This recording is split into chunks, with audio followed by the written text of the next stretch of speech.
A case on religious freedom. The Supreme Court considered a dispute between a public school and a football coach. A school district in Washington state put a coach on paid leave because he wanted to kneel and pray on the field. For years, Coach Joseph Kennedy led students in prayer after games. The school district stopped him after learning what he was doing.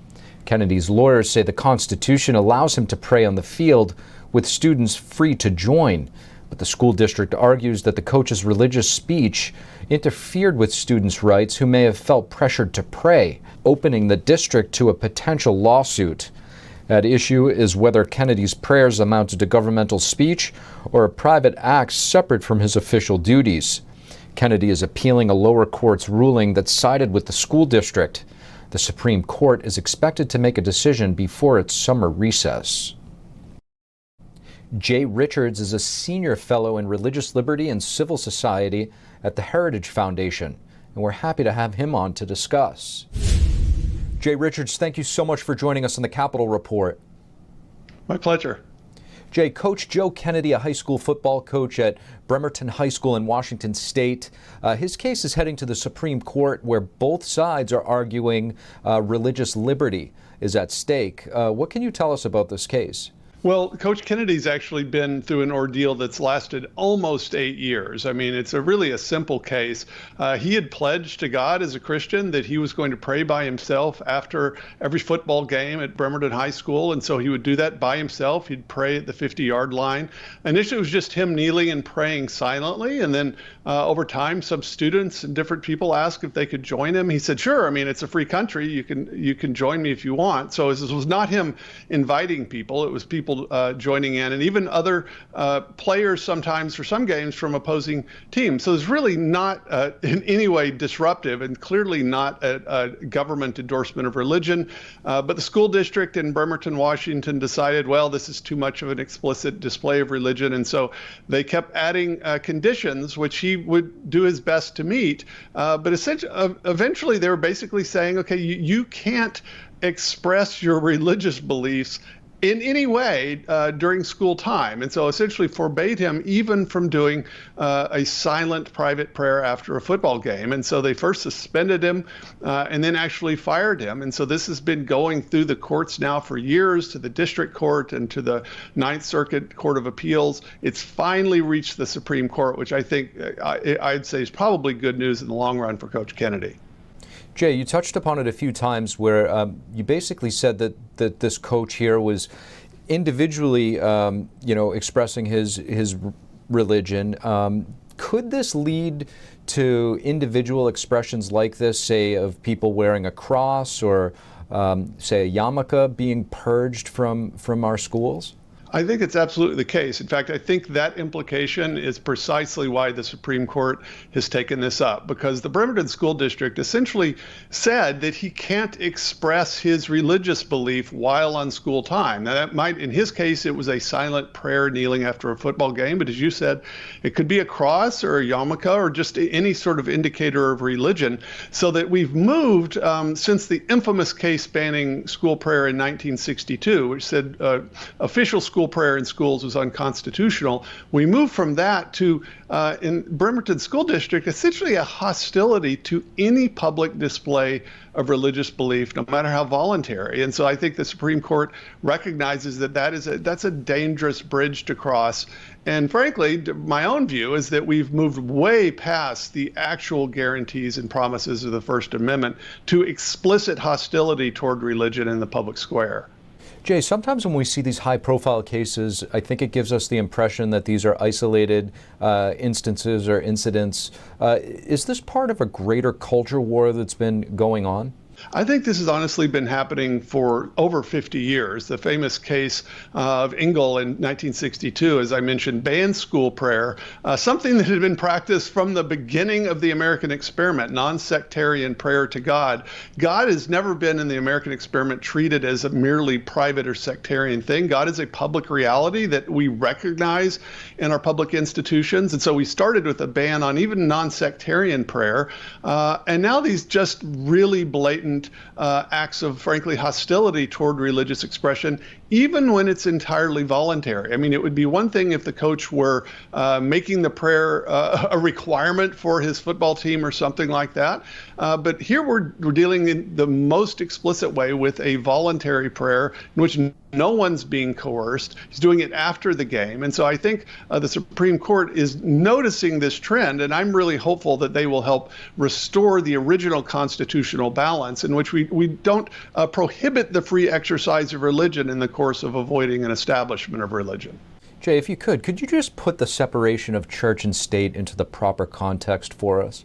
Yeah, I mean, the idea of a separation of church and state, in fact, that phrase, a wall of separation between church and state, people often think is in the Constitution. It's not. It's actually a private letter that Thomas Jefferson wrote to the Danbury Baptist Church Association because they were being persecuted for their religious beliefs. And so he refers to this wall of separation. But if you read the First Amendment, it, on the one hand, says that there's not going to be an establishment of religion at the national level, which at the time of the founding would have probably been a Protestant Christian denomination, but it also prohibits the government from preventing the free exercise of religion. And we had that balance in this country for practically 200 years after the founding. Unfortunately, in the 1960s, the legal scholars had moved toward frankly, a more secularist attitude in which the public square has to be purged of any religious expression or even any reference to God. And I think that's been working its way through our courts and our institutions for decades now. I'm really hopeful that the current Supreme Court will restore that balance so that, look, public expression of religious belief is a perfectly fine thing, and in fact, it's encouraged. It's been a part of our history, and we should not be trying to purge religious expression from public institutions. Jay Richards, really appreciate your perspective. Thank you. My pleasure. In the nation's capital this weekend, spiritual practitioners of Falun Dafa, also known as Falun Gong, gathered in front of the Chinese embassy to fight for their freedom to believe. At the Washington, D.C.-based Chinese embassy, a group of around 60 people gathered, joined by tens of thousands of more people around the world. They're calling for freedom of faith to be restored in China. Through practicing Falun Gong, I learned how to be a good person. It's that simple. So when they said bad things about Falun Gong, I truly felt painful from the bottom of my heart. She was one of over 10,000 people who, on this day 23 years ago, stood in front of Beijing's appeals office to ask the authorities to release around 50 Falun Gong practitioners who had been arrested. No one spoke, no one shouted, no one walked. We just stood there, some reading, some sitting. And 23 years after that first massive peaceful protest outside of the Chinese government headquarters, Falun Dafa practitioners around the world continue to peacefully protest and push for an end to the persecution. And they're urging the Chinese government to allow them to peacefully practice their spiritual faith. Here's their message. Simple reason, because the Falun Dafa teaches truthfulness, compassion, and tolerance, and it helped me to become a better person. And I think this is my fundamental right. We are good people. They were wrong. My message to them: understand the truth. Join this freedom movement as soon as possible. One courageous Chinese quit the party every 2 seconds. Unfortunately, many practitioners who have fled to other countries cannot return to China because they could face persecution for practicing their faith. Some Congress members have denounced the CCP's suppression of the spiritual practice. Representative Scott Perry told NTD the bravery of Falun Gong that day continues to give courage to the millions around the world who believe in and yearn for an end to CCP repression. Congressman Chris Smith called on his fellow Congress members to join him in support to pass his bill, aimed at, quote, combating human trafficking and the harvesting of organs, and penalize countries that engage in or tolerate such inhumane savagery. And this is large-scale genocide happening in China, still ongoing for more than 23 years. Especially many Falun Gong practitioners are the victim of organ harvesting. The spiritual practitioners tell NTD that it's not only up to governments to take action. They're urging every person to hear the facts and in their hearts make a decision to stand against the CCP suppression and side with humanity. Reporting in Washington, D.C., Melina Weiskup, NTD News. U.S. Secretary of State Antony Blinken and Defense Secretary Lloyd Austin met with the Ukrainian President Vladimir Zelensky in Kyiv over the weekend. The two U.S. officials pledged continued support for Ukraine in its defense against Russia. What more we can do to add additional capability. So you should know, the people of Ukraine should know that we will continue to do everything possible to ensure that you're successful. So. As a further sign of our commitment, I intend to announce the return of our diplomats to Ukraine. During a portion of the meeting open to the press, Zelensky thanked the U.S. for helping Ukraine. He also said Ukraine's priority is getting additional weapons from the United States and European allies, as well as convincing world leaders to impose more sanctions on Russia.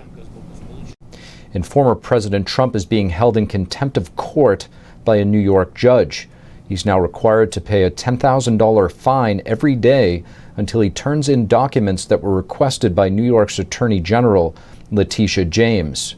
James's office has been investigating the Trump Organization for more than 2 years for allegedly being involved with fraudulent or misleading financial conduct.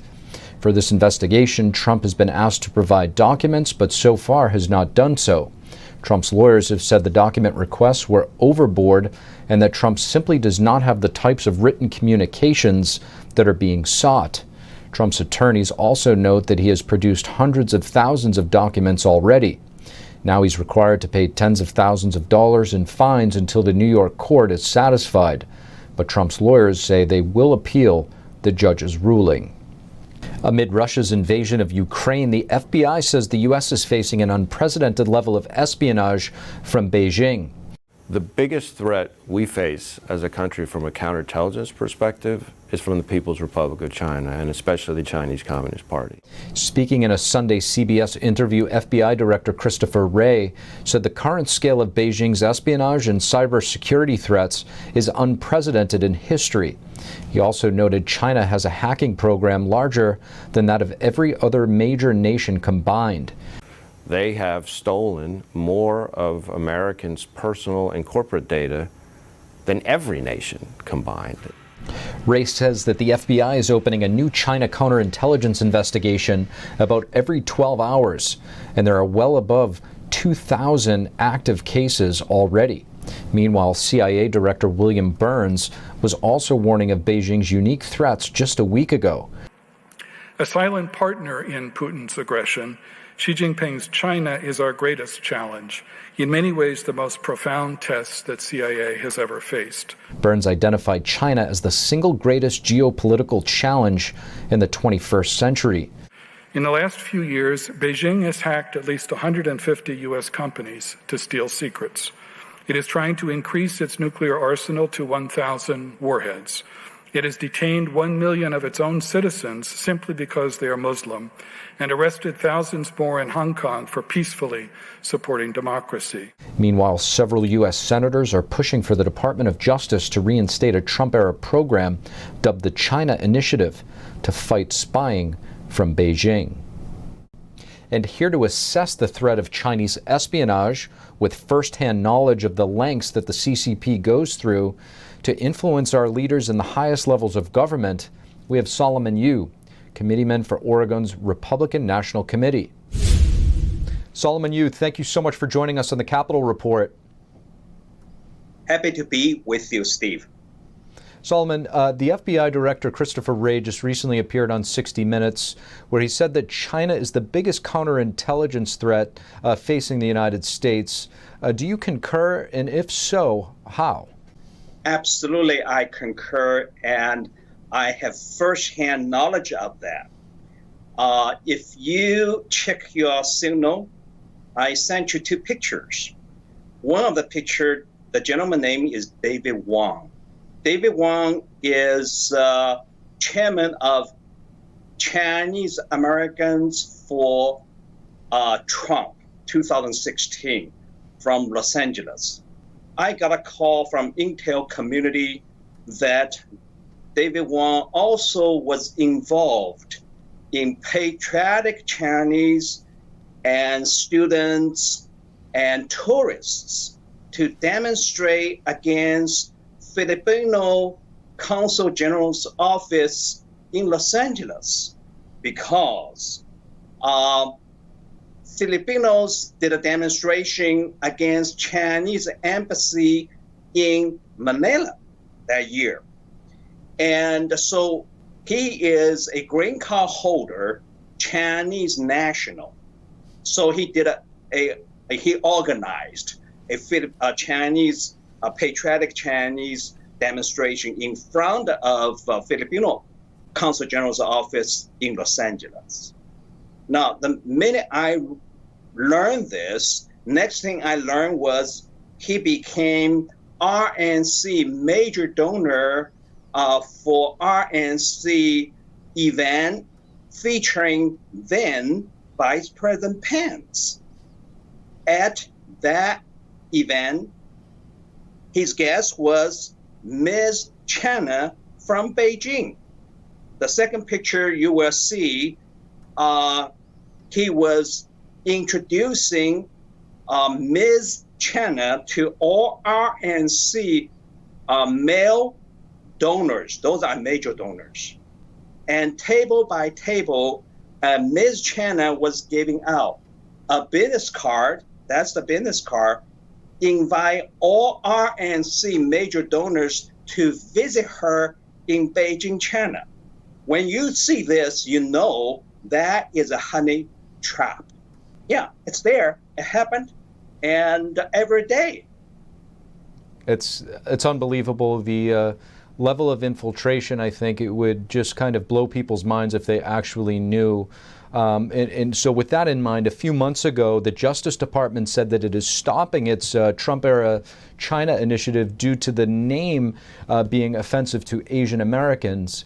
I mean, how big of a threat is China on our homeland, and what do you make of the semantics? Well, I think we're going backwards. And what we need really is this kind of initiative during Trump administration, and to make sure that we need to expose this kind of stuff. You see something, you say something. And when, in my case, when I got those pictures come to me and I saw what's going on, guess what? I take that to Trump's National Security Agency and let them know this kind of threat is real and doesn't matter. It was happening within my own party, RNC, and major fundraiser. Unbelievable. Solomon, just to follow up here, do we run the risk of being so politically correct that we wind up putting ourselves in danger, similar to the calls to defund the police, which then resulted in more crime? Yes. And that's current administration. Biden's administration really concerns me from that perspective, because we don't want to be called a racist by CCP. That's why we want to be kind to what they try to do to us, which is infiltration and deep penetration into our society. My solution is expose them all. Solomon Yu, thank you so much for joining us. Thank you for having me.